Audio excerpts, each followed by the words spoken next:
Yogini _dialogues _existence flvr _3.1 Dr. Sundari applied Meta Physicist Yogini dialogues existence flvr 3.1 Collected Dialogues and Monologues, Dr. Sundari. Aligned International Edition, curated without reduction. Prepared for publication, original content preserved. Spelling and punctuation lightly corrected. Audio file name. Dr. Sundari applied Meta-Physicist Yogini dialogues existence flvr 3.1. Disclaimer. This recording shares personal experiences and observations of deep meditation. It is not medical or therapeutic advice and is not a recommendation to practice. Listeners should exercise personal consent and professional guidance where appropriate. My friend, listen, let me unfold what you have seen and felt, and give the shape of that luminous hour more room to breathe. There was a longing in you, a longing so high and pure that it became a magnet, pulling the field of your mind outward and inward at once. You sat before the mirror and chanted. The mirror was not merely glass but a small altar, a face of return. The chant gathered your attention into a single thread. The thread vibrated through your field memory, through the subconscious scaffolding of habit, image, and ritual, until something larger answered. The possibility to meet Jesus Christ opened like a door not of the body but of the field. At first it came as an arrival of tone rather than form. The chant changed shape, it found a cadence that was not wholly yours. Then a face appeared in the mirror that seemed to belong to another map, not exactly the portrait you know from books, nor merely a projection of your desire, but an archetypal presence that carried both tenderness and an authority you had not owned. For a moment you recognized him and yet knew he was not an image you had made. The recognition was not the work of memory, it was the work of resonance, the inner landscape answering to an outer name. In that moment your ordinary eye loosened. The sense, "this is me," fell away. You found yourself witnessing a stranger who also seemed to speak through your bones. New guidance arrived, directions of feeling, sudden clarities, luminous phrases, and they felt foreign, not discovered by your skill, not invented by your logic. They belonged to a source that moved like an ocean current beneath the surface of your knowing. For moments you were an instrument, motions and tones and images passed through you that you could not claim as possession. The sensations of those moments were textured. There was a quieting of the ordinary biology, breath slowing, heartbeat smoothing, and a subtle activation of interior registers. Light behind the eyes, a widening in the chest, a clarity in the throat as if language itself had been tuned. The mirror's surface became a membrane. Through it you both saw and were seen. Words came not from your throat alone but as impressions, a warmth, an insistence, a luminous insistence that carried meaning without ordinary argument. Time bent there. Seconds lengthened into a fullness. What felt like a single breath contained a whole chapter of revelation. The guidance you received did not present itself as a plan or a how-to. It arrived as beacons, gestures, metaphors, images that pointed beyond themselves. You noticed that these beacons belonged to a grammar older than biography. They spoke in parable, in symbol, in charged silhouettes rather than in step-by-step logic. You also noticed, sharply, a humble humility. The not-me-ness was not alienation but surrender. Surrender to something vast enough that your habitual claims to authorship loosened. For those moments you were a channel. The person who usually edits, decides, and owns meaning stepped back. The presence in the mirror spoke through the stillness that your chanting had created. This meeting was not merely psychological theatrics. It felt like an encounter between your field memory and an archetypal current, the subconscious and the unconscious aligning with a name powerful enough to call forth a form. Your repeated ritual, the chant, the gaze, the mirror, tuned the wall of the subconscious. The unconscious opened as a deep contour, and in that opening an image of Christ crystallized, not as doctrine but as living visitation. The experience was less about proving and more about being held by a meaning that was not reducible to your ordinary self. When the visitation receded, you returned to yourself with traces in the tissue, a residual warmth, a tone in the throat, new images lodged like shells behind the eyes. You noticed a shift in how certain problems felt, less sharp, less possessive, though the world around you remained as it was. The encounter left you bearing a quiet residue, impressions that would ripple through later dreams, phrases that might surface in your speech, and a sense that some part of you had stood in contact with a presence beyond personal biography. Keep this as testimony of the field's generosity. The mind field memory can explode possibilities when longing, ritual, and attention meet. In the mirror-chanted moment you became both seeker and conduit. The figure that came was both other and intimate. Guidance arrived as luminous fragments you could not yet own. Hold the memory as a plain record of what passed through, a vision that changed the texture of your inner room, if only for a blessed moment. My friend, listen. I sat before the mirror and tuned myself until there was nothing left between my attention and the glass.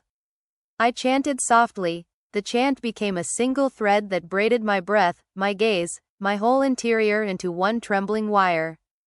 The mirror stopped being a surface and became a membrane. It was not simply reflecting me back, it was answering. I felt a velocity in my mind, not a thought but a motion, a speed of focus that carried me sideways through ordinary time. It was as if my attention itself had learned to tunnel, to cut a thin corridor through the density of hours. In that corridor the field memory moved, memories of myth, of image, of tone that were older than my biography, older than the pictures I had once learned in books. Through that corridor something came that I could name, because that name was the only honest name I had. Jesus. But he was not the Jesus I had collected in memory. He did not arrive as a borrowed portrait or a tidy doctrine. He came as company. For a moment my habitual, I, the one that edits, explains, and claims authorship, loosened. I felt another presence beside me, speaking in a cadence I did not make. The voice that came was not printed into words so much as poured into tone and posture. A softness that carried authority, a quiet patience that held hard things without crushing them. My body changed. Breath slowed without effort. A warmth spread behind my sternum, subtle as glow-warm tea, and the throat loosened as if language had been tuned to a purer register. Light felt different behind my eyes, not brightness but a felt clarity, an inner luminescence that seemed to outline images rather than supply them. The mirror's skin was thin, through it I both saw and was seen. Sometimes the image in the glass looked like a man I recognized from paintings, at other times it was only a halo of gesture, a pair of hands, a tilt of the head that carried an ocean of meaning. What astonished me was the not-me-ness. I could not claim invention.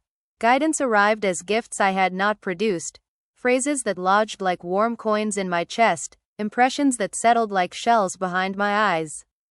I did not possess these phrases, they possessed me for a breath. I became, for that time, a conduit. Movements of feeling passed through my tissue that were foreign to my habitual logic, sudden clarities about people I loved, images of small mercies, a tenderness toward wounds I had guarded for years. Time braided strangely there. A single inhalation held the weight of a decade, a glance contained an entire parable.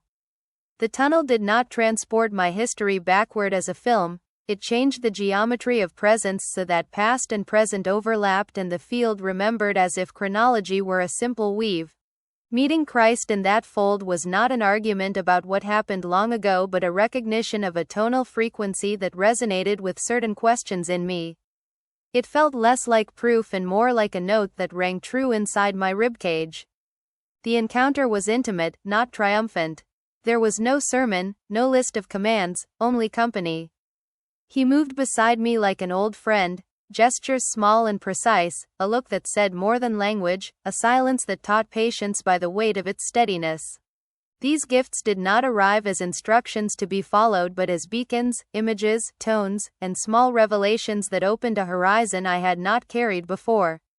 They rearticulated some small grammar inside me, the way I weigh sorrow, the quietness with which I hold judgment, the softening of some inner clutch. When the visitation receded, I did not step back into ordinary life unchanged. Residues remained in the tissue of me, a cadence in speech that softened old edges, a new tilt in how I listened, dream frames that returned with silhouettes and phrases like small liturgies. Sometimes a phrase would catch in the throat during the day and feel strangely luminous, as if the room itself had retained a trace of that meeting.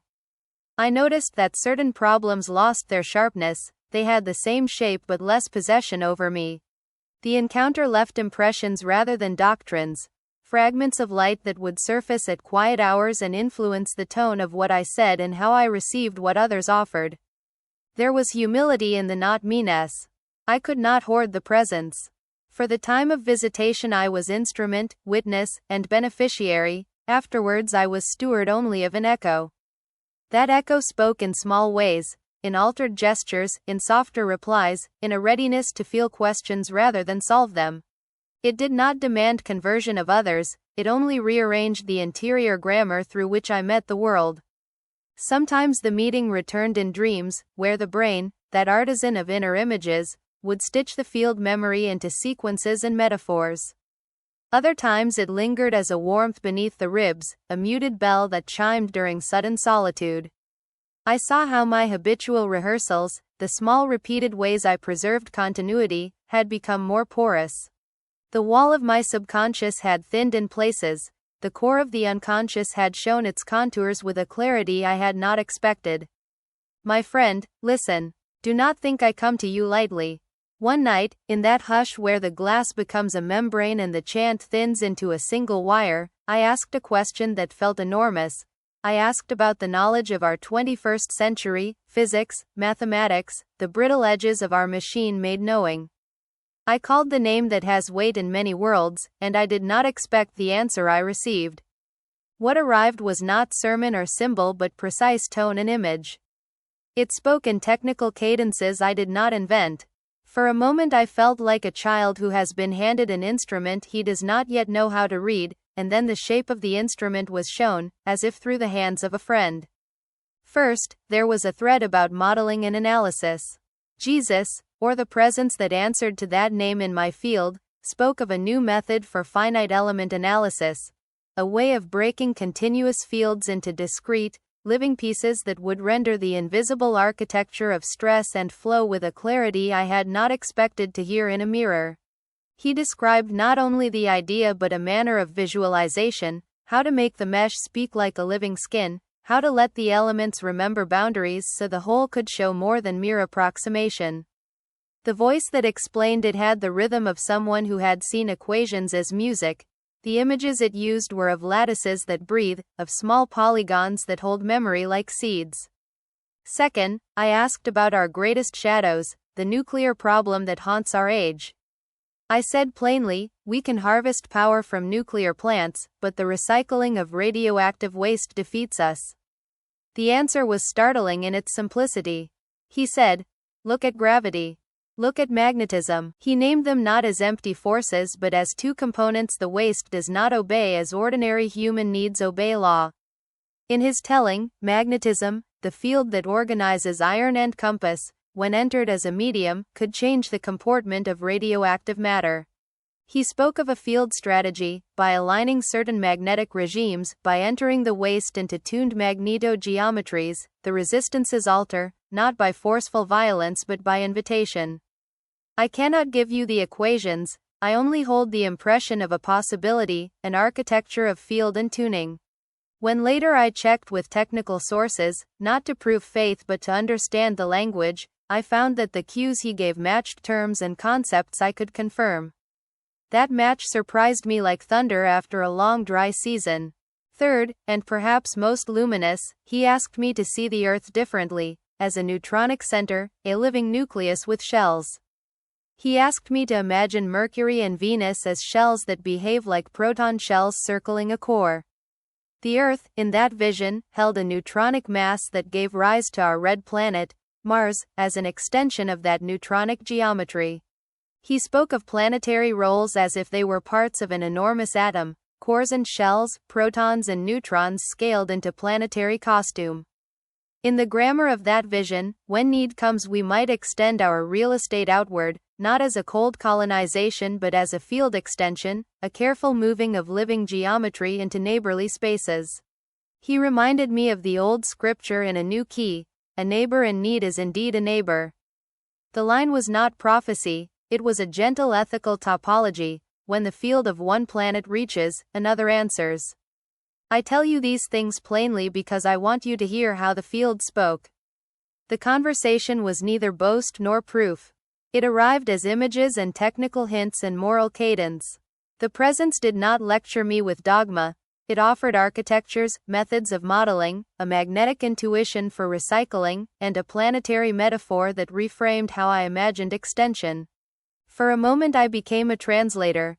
I received the cadence, tasted the phrases in my chest, and later walked them to books and papers to see what the vocabulary touched. The resonance I found in those sources was not to make the vision less sacred, it made it stranger and truer. Physically, the visitation altered me. My breath slowed, my bones felt lighter, my thinking sharpened into a curious, calm clarity. Words arrived as small mechanical objects, finite element, mesh memory, magneto regime, neutronic core. I carried them like small coins in my palm, unsure if I had minted them or been given them. The not-me-ness was profound, these were not my inventions. I could not claim they were my cleverness.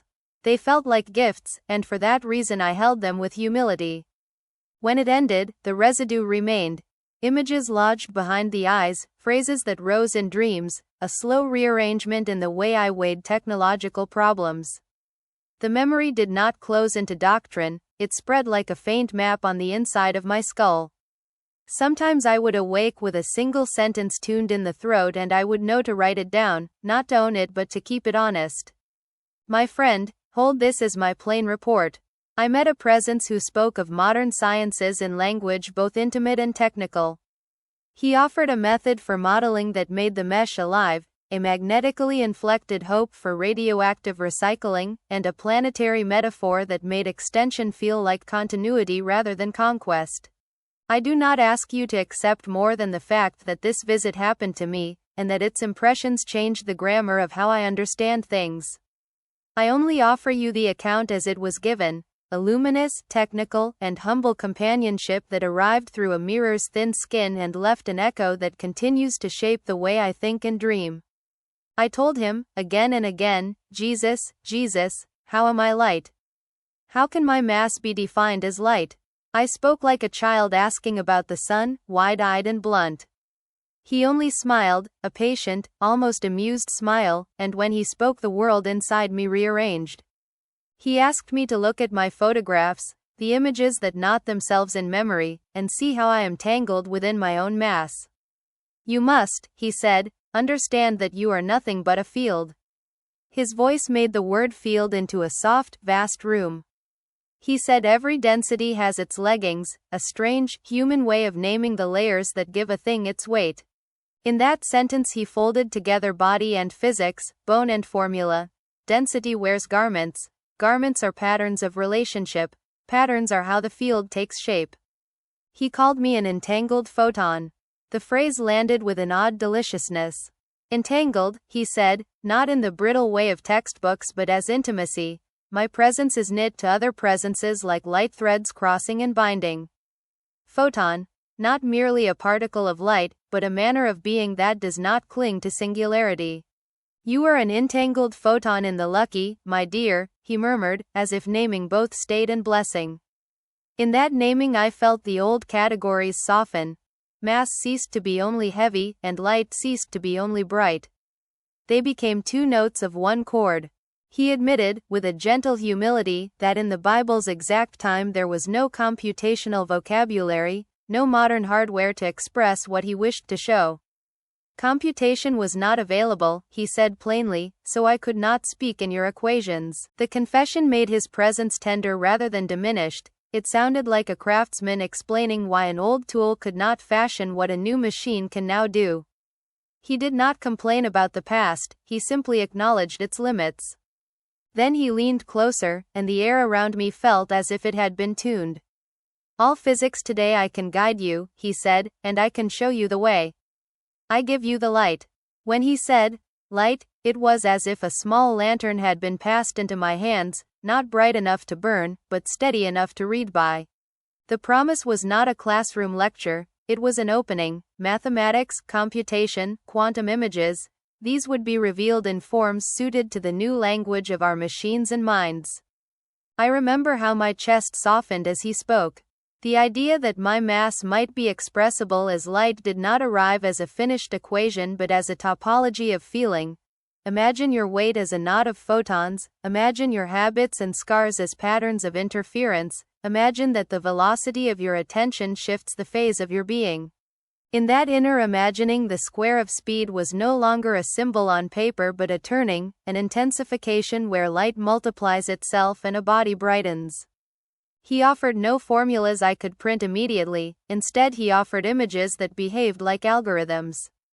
He showed me lattices that breathe, meshes that remember shape, shells of density that could be peeled like the layers of an onion and reassembled as a living model.